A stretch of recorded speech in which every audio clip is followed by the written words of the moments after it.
So I'm a 24-year-old kid that's been documenting me growing and scaling my supplement brand to 8 figures. And one thing that I learned that I think was very valuable with Q4, we just had Black Friday, we just had BFCM, Black Friday, Cyber Monday.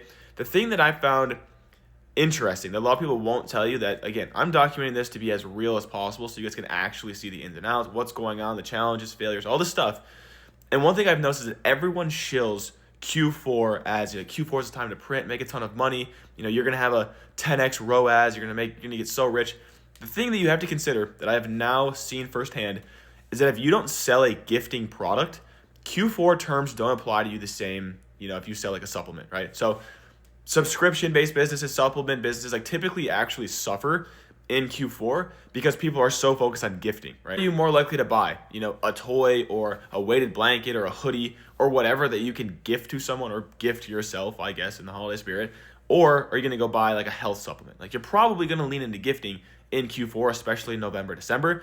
Then come January is when supplements and the health space really thrives because new year, new you. And then the gifting products tend to kind of suffer because everyone spent all their money and they're like, oh shit, I spent more than I have. I probably shouldn't buy anything for gifts or for myself for a while, right? So if you're someone like me that's in the supplement space, you need to be able to stomach the fact that your CPMs, your cost per purchase, like all your metrics are going to be way, way higher in Q4 because people are focused on gifting and everyone's just spending way more money. Like even in your space, the health space, there's a million different supplement companies, right? And they're all spending the most they spend all year because Black Friday, Christmas, Cyber Monday, all this stuff, right? Everyone wants to take advantage.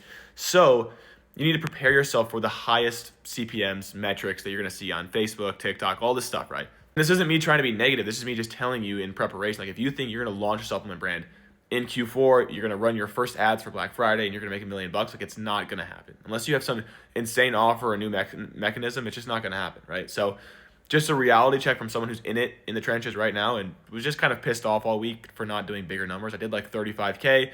I thought I was going to do like 20K on Black Friday alone.